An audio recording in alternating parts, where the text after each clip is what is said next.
Hello friends, കുറച്ച് നാളായി ഞാൻ വീഡിയോ ഇട്ടിട്ട്. അല്പം തിരക്കൊക്കെ ആയിരുന്നു. പഠിത്തവുമായിട്ട് ബന്ധപ്പെട്ട കുറേ കാര്യങ്ങൾക്ക് പോകണമായിരുന്നു. അപ്പം ഞാൻ വീണ്ടും വന്നിരിക്കുകയാണ് ഒരു വീഡിയോ ആയിട്ട്.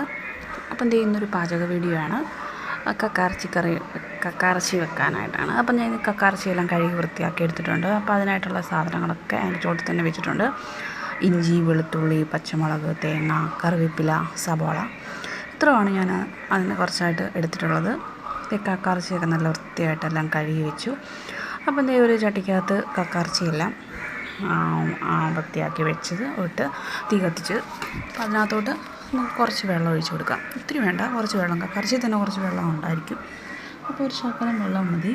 പിന്നെ ഒരു ശകലം മഞ്ഞൾപ്പൊടി ഇട്ട് കൊടുക്കുന്നുണ്ട്. പിന്നെ കുറച്ച് ഉപ്പ്, കുറച്ച് ഉപ്പും കൂടെ അതിൻ്റെ കൂട്ടത്തിൽ ഇട്ട് കൊടുത്തിട്ട് നന്നായിട്ടൊന്ന് ഇളക്കി വെക്കുക. ഒരുപാട് വെള്ളം എടുക്കല്ലേ, കുറച്ച് വെള്ളം മതി. അപ്പോൾ നന്നായിട്ടൊന്ന് ഇളക്കി യോജിപ്പിച്ച് അവിടെ അടുപ്പേ വെച്ചേക്കുക. ഒത്തിരി തീ വേണ്ട, തീ അല്പം കുറച്ചേക്കണം, അവിടെ നിന്ന് വെന്തോളും. ഇനി അതിനായിട്ട് വേണ്ട ഉപയോഗിക്കുന്ന പൊടികളാണ്: മഞ്ഞൾപ്പൊടിയുണ്ട്, മുളക് പൊടിയുണ്ട്, കുരുമുളക് പൊടിയുണ്ട്, ഇത് മല്ലിപ്പൊടിയാണ്, പെരുംജീരകപ്പൊടിയുണ്ട്, പിന്നെ മസാലപ്പൊടി.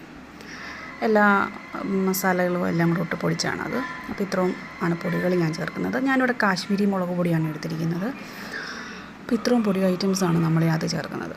അപ്പോൾ ഞാൻ സബോളയെല്ലാം നല്ല വൃത്തിയായിട്ട് കഴുകി അരിഞ്ഞ് വെച്ചിട്ടുണ്ട്. പച്ചമുളക് അരിഞ്ഞിട്ടുണ്ട്. ഇഞ്ചിയും വെളുത്തുള്ളിയും വേറെ പ്രത്യേകം അരിഞ്ഞ്, തേങ്ങ കൊത്താണ് ഇടുന്നത്, അതും എടുത്ത് വെച്ചു. അപ്പോൾ ചേട്ടൻ ഇത് കടപ്ലാഞ്ചക്ക കൊണ്ടുവന്നു. അപ്പോൾ അതിൻ്റെ തൊലിയെല്ലാം ചെത്തി അത് തീയൽ കണക്ക് വെക്കാനായിട്ട് അത് വെള്ളത്തിലിട്ട് വെക്കും, ചെത്തിയത് കഷ്ണമൊക്കെ വെച്ച്. അപ്പോൾ നമുക്കിനി കക്കാറച്ചിയുടെ കുറച്ച് പണിയിലോട്ട് കിടക്കാം. അപ്പം ഞാൻ ചട്ടി എടുത്ത് അടുപ്പേ വെച്ചു. ചീനിച്ചട്ടിയാണ്. അതിൽ ചൂടായി കഴിയുമ്പോഴത്തേക്കിനും എണ്ണ ഒഴിച്ച് കൊടുത്ത്, അതിനുശേഷം എണ്ണയൊക്കെ നല്ലതായിട്ട് ചൂടായി വരുമ്പം ഞാൻ തേങ്ങാക്കൊത്ത് ഇട്ട് കൊടുക്കുന്നുണ്ട്. അപ്പോൾ തേങ്ങാക്കൊത്ത് നല്ലതായിട്ട് മൂത്ത് കിട്ടണം. ഞാനിവിടെ ഫ്രൈ ആണ് വെക്കുന്നത്, കക്കാറച്ചി. അപ്പം അത് നല്ല മൂക്കാനുള്ള പരുവത്തിൽ ആയി കഴിയുമ്പോഴത്തേക്കിനും ഞാൻ അരിഞ്ഞു വെച്ചിരിക്കുന്ന വെളുത്തുള്ളിയും ഇഞ്ചിയും പച്ചമുളകും കൂടെ ആദ്യം ഇട്ട് കൊടുക്കുവാണ്. അപ്പോൾ അതൊന്ന് മൂത്ത് വരുമ്പോൾ എന്നിട്ട് നല്ലതായിട്ട് ഇളക്കി കൊടുക്കണം കേട്ടോ. നല്ല രീതിയിൽ എണ്ണ വേണം ഫ്രൈ ചെയ്യാനായിട്ട്. അപ്പോൾ അതിന് ശേഷം ഞാൻ പച്ചമുളക്, സബോള ഇട്ട് കൊടുക്കുവാണ്. അപ്പോൾ സബോള നമ്മുടെ പരുവത്തിനനുസരിച്ച് ഞാനിവിടെ 3 സബോളയാണ് എടുത്തിരുന്നത്. ആ സബോളയായിട്ട് ഇളക്കണം. അപ്പം സബോള പെട്ടെന്ന് വഴഞ്ഞ് കിട്ടാനായിട്ട് കുറച്ച് ഉപ്പിട്ട് കൊടുക്കണം. അപ്പോൾ ഇത് നന്നായിട്ട് ഇളക്കി കൊടുക്കണം. അപ്പോൾ അതിന് ശേഷം കറിവേപ്പില കൂടി ഇട്ട് കൊടുത്ത് നന്നായിട്ട് ഇളക്കണം.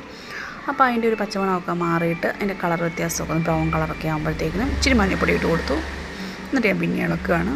ഓരോ പൊടി ഇട്ട് അനുസരിച്ചാണ് ചെയ്യുന്നത്. ഞാൻ പിന്നെ കുറച്ച് മല്ലിപ്പൊടി ഇട്ട് കൊടുക്കുകയാണ് ചെയ്യുന്നത്. എന്നിട്ട് പിന്നെ ഇളക്കുവാണ്.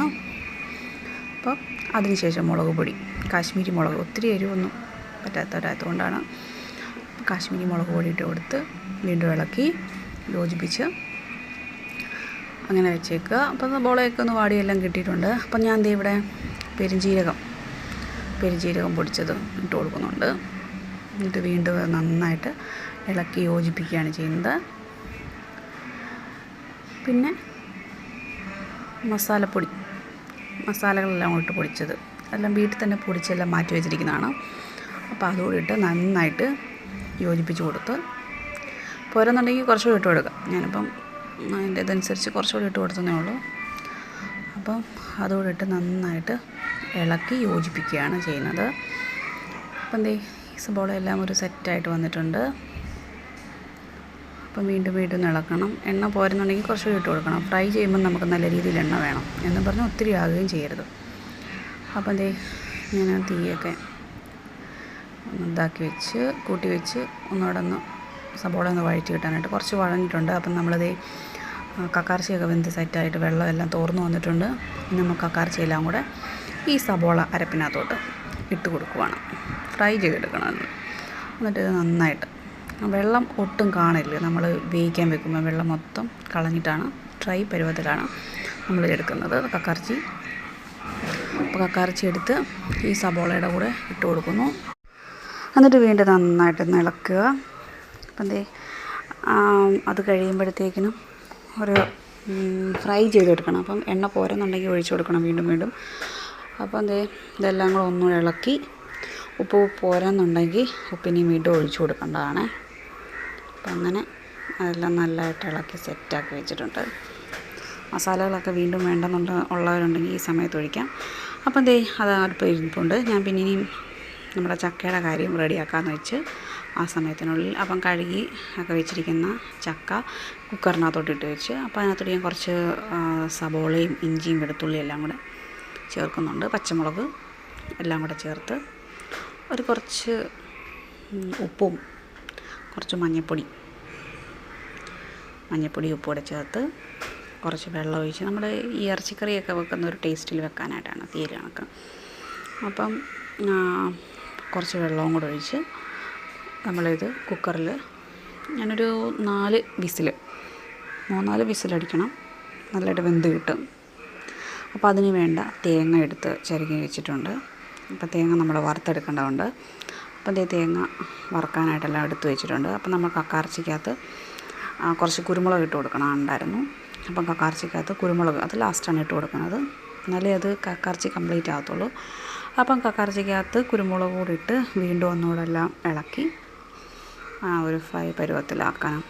അപ്പം ഇതിന് കളർ വ്യത്യാസം വരുന്നുണ്ട് കണ്ടോ, ആദ്യത്തെ വ്യത്യ കളറൊക്കെ ഇല്ല. അപ്പോൾ ലാസ്റ്റ് ഒരു കറുപ്പ് കളറൊക്കെ ആകണം അങ്ങനെ ഫ്രൈ ആവുന്നത്. അപ്പോൾ നമ്മുടെ ചക്കയെല്ലാം വെന്ത് വന്നിട്ടുണ്ട് ആ സമയത്തിനുള്ളിൽ. അപ്പം നല്ല ഇറച്ചിയുടെ ഒരു ടേസ്റ്റാണ് ഇതിന്. നിങ്ങളൊക്കെ കഴിച്ചിട്ടുണ്ടെന്ന് തോന്നുന്നു. അപ്പം ചട്ടിക്കകത്ത് നമ്മൾ ഈ തേങ്ങ വറുത്തെടുക്കുകയാണ് ചെയ്യുന്നത്. കുറച്ച് എണ്ണ ഒഴിച്ചിട്ടുണ്ട്. തേങ്ങ ചിരണ്ടി ചെയ്തിട്ട് കൊടുത്ത് പിന്നെ അതിനകത്ത് ആവശ്യമുള്ള പൊടികൾ ഞാൻ മസാലപ്പൊടി ഇട്ടിട്ടുണ്ട്. മല്ലിപ്പൊടി, മുളക് പൊടി, മഞ്ഞൾപ്പൊടി, ഇച്ചിരി കുരുമുളകൊക്കെ ഇട്ടിട്ടുണ്ട്. ടേസ്റ്റ് കിട്ടാനായിട്ട് ഇറച്ചിയുടെ മസാലകളൊക്കെ ഇട്ട് കൊടുക്കും ഇതിനകത്ത്. അതെല്ലാം കൂടി ഇട്ട് തേങ്ങ നന്നായിട്ട് മൂപ്പിച്ച് കരിഞ്ഞു പോകില്ല, മൂത്ത പരുവത്തിൽ വറുത്തെടുക്കണം. അപ്പോൾ അതും ആ സമയത്ത് ഞാൻ ചെയ്ത് എന്നിട്ട് അത് മിക്സിയുടെ ജാറിലിട്ട് നന്നായിട്ട് അരച്ചെടുക്കണം. അപ്പം അരപ്പെല്ലാം റെഡിയായിട്ട് അരച്ച് ഞാൻ എടുത്ത് അരപ്പ് റെഡിയായിട്ട് വന്നിട്ടുണ്ട്. ഇനി നമുക്ക് അടുപ്പിൽ കടുക് പൊട്ടിച്ച് കറിവേപ്പില ഇട്ട് ഞാൻ ഇങ്ങനെയാണ് കറി വെക്കുന്നതിൻ്റെ. എന്നിട്ട് ഈ മസാല നമ്മൾ ഈ അരച്ച് വെച്ചിട്ടില്ലേ അതങ്ങോട്ട് ഒഴിച്ചു കൊടുക്കുകയാണ് ചെയ്യുന്നത്. എന്നിട്ടത് ഒന്ന് മൂപ്പിച്ചെടുക്കും അരപ്പ്. കുറച്ച് വെള്ളം കൂടെ ഒക്കെ ഒഴിച്ച് ലാസ്റ്റ് മൂപ്പിച്ചെടുത്ത് റെഡിയാക്കി വെച്ചിട്ടുണ്ട്. അപ്പം നല്ലൊരു കുഴമ്പ് പരുവത്തിലായി കിട്ടിയിട്ടുണ്ട്. നല്ല ടേസ്റ്റാണ് ഈ കറി. അപ്പം നമുക്ക് ചോറിൻ്റെയും ചപ്പാത്തിയുടെയും കൂടെയൊക്കെ ഇത് കഴിക്കാൻ നല്ലതാണ്. അപ്പം അരപ്പെല്ലാം സെറ്റായിട്ട് വന്നിട്ടുണ്ട്. അപ്പം നമുക്ക് ഈ അരപ്പ് കുക്കറിനകത്ത് ഇട്ട് കൊടുക്കണം. അപ്പം നമ്മുടെ വേവിച്ച് വെച്ചിരിക്കുന്ന ചക്കയ്ക്കകത്തോട്ട് ഞാൻ അരപ്പെല്ലാം കൂടെ ചേർത്ത് റെഡി ആയിട്ടുണ്ട്. അപ്പം നമ്മളത് ചക്ക ഇറച്ചിക്കറി റെഡി ആയിട്ടുണ്ട്. അപ്പം നമ്മുടെ ഇറച്ചിക്കറി റെഡി ആയിട്ടുണ്ട്. അപ്പം നമുക്കിനി കുറച്ച് ചപ്പാത്തി ഉണ്ടാക്കാമെന്ന് വെച്ച് അപ്പം ചപ്പാത്തി മാവ് ആശ്രമത്തിൻ്റെ പൊടിയാണ് എടുത്തിരിക്കുന്നത്. ചപ്പാത്തി മാവെല്ലാം കുഴച്ച് വെച്ച് അപ്പോൾ അത് ചെറിയ ഉരുളകളാക്കി എടുത്തിട്ട് നമ്മൾ ചപ്പാത്തി ഉണ്ടാക്കി. ചപ്പാത്തി എല്ലാം കൂടെ ഒന്നിച്ചാണ് ഉണ്ടാക്കുന്നത്. ഒറ്റയ്ക്ക് ഉണ്ടാക്കിയിട്ട് ചുട്ടെടുക്കുക അങ്ങനെയല്ല, എല്ലാം കൂടെ ഒന്നിച്ച് പരത്തി വെച്ചിട്ട് ഓരോന്ന് വെച്ച് ചുട്ടെടുക്കണം. അതാണ് എളുപ്പം. അപ്പോൾ നിങ്ങളുമൊക്കെ അങ്ങനെയായിരിക്കും ഉണ്ടാക്കുന്നതല്ലേ. അപ്പം അതിന് ശേഷം ഞാൻ ചപ്പാത്തി ഓരോന്നെടുത്ത് റെഡിയാക്കി വന്നിട്ടുണ്ട്. അപ്പം നമ്മൾ ചപ്പാത്തിയും ഈ കക്കയിറച്ചിയും ഇറച്ചിക്കറിയും ചക്ക ഇറച്ചിക്കറി അതുമെല്ലാം കൂടെ റെഡിയായിട്ട് വന്നിട്ടുണ്ട്. അപ്പം ഇതാണ് നമ്മുടെ കോമ്പിനേഷൻ. ചപ്പാത്തി, കക്കയിറച്ചി ഫ്രൈ, ചക്ക കടപ്ലാൻ ചക്കയാണ്, കടപ്ലാൻ ചക്ക മസാലക്കറി ഇറച്ചിക്കറി. അപ്പോൾ അത് റെഡിയായിട്ടുണ്ട്. അപ്പോൾ എല്ലാവർക്കും ഈ വീഡിയോ ഇഷ്ടപ്പെട്ടെന്ന് കരുതുന്നു. എല്ലാവരും എൻ്റെ ചാനൽ കാണണം, ലൈക്ക് ചെയ്യണം, ഷെയർ ചെയ്യണം, സബ്സ്ക്രൈബ് ചെയ്യണം. Thank you so much.